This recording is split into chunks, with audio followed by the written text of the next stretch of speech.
In 1866, African Americans were made full U.S. citizens. In 1920, women were given the right to vote. In 2015, same-sex marriage was legalized within the United States. That was last year.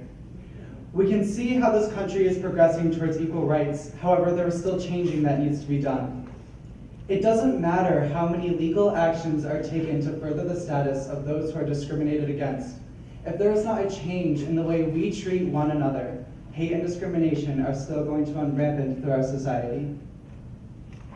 Now, every single person in this room, everyone involved in embracing our differences, the donors, the founders, the volunteers, everyone in coexistence clubs, the students, the teachers, the parents, even those who have died fighting for equality. We are the ones who are going to get rid of this hate. We are the ones who are working to make the change, and we are doing this through the Embracing Our Differences art exhibit.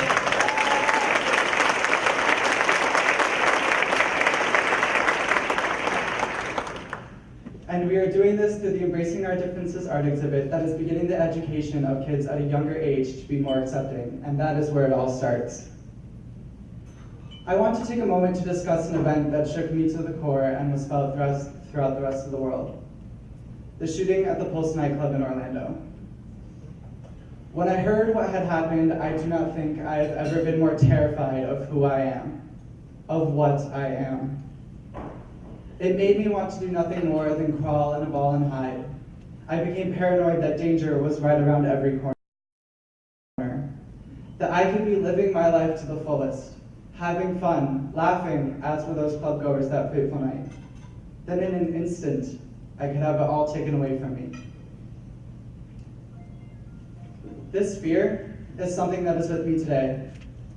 I'm up here standing in front of all of you, telling you what an amazing impact we are making, but I am scared.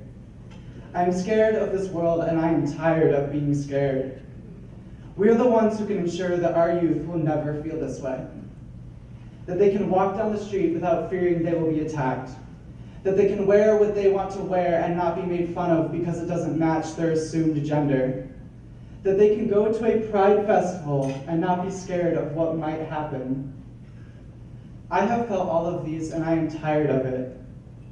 I am tired of being scared, and more importantly, I'm tired of people not acknowledging this fear, that people are getting so used to it all that they aren't talking about it anymore. People are being desensitized to it all. It needs to be talked about. Every single experience needs to be shared because it's important and necessary to change the way people think.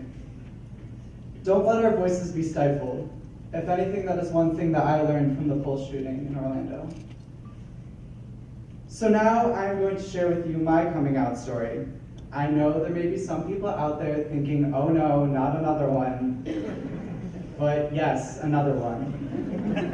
I will not stop sharing this story until one day there is going to no longer be a need for a coming out story.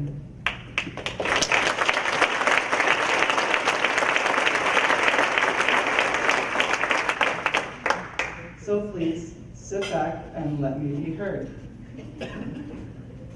I have known I was gay since 3rd grade. When I first realized this, I was ashamed.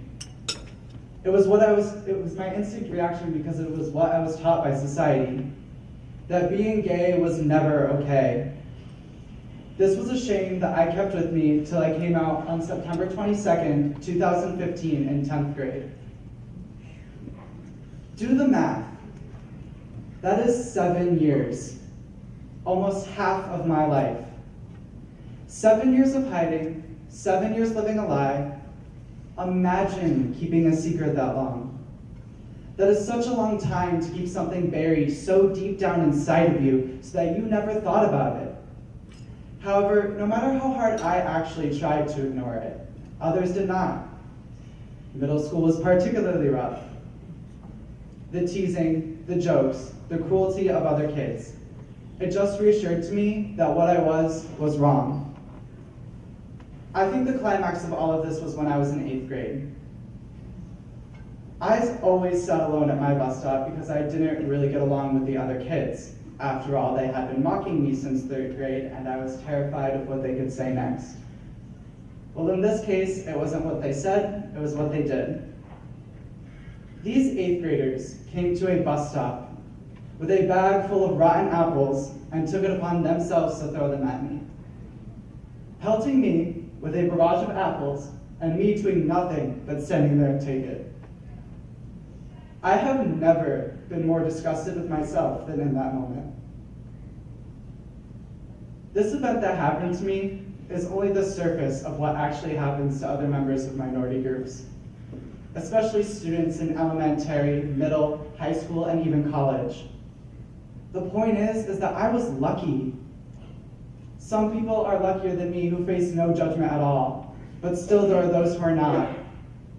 There are kids in middle schools who are shoved into lockers every day. There are teenagers who are forced out of their homes.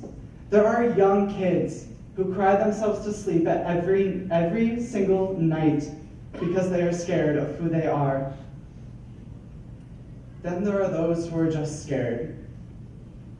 At the risk of sounding dramatic, I cannot tell you how many times I myself have been scared for my life because of who I am. Have you ever felt that way? Because of who you are?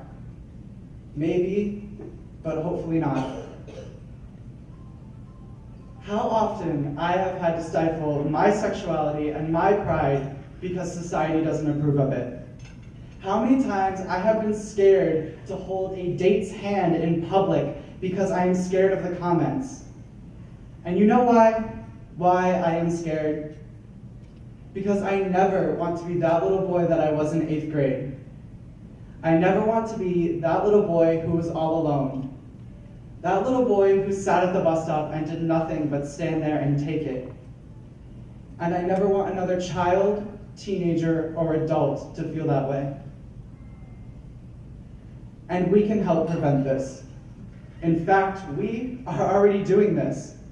As long as the exhibit is impacting that one child, making them feel not so alone, it is doing its job. I have already seen it firsthand. Embracing our differences in partnership with the Coexistence clubs is helping the education of a whole new generation where hate could be abolished. That is why I joined the Coexistence Club, to be a part of creating this first generation where hate will no longer exist. We just have to work harder to educate them to do this. So it starts here, with us, with every single one of you. We are the key to making a difference.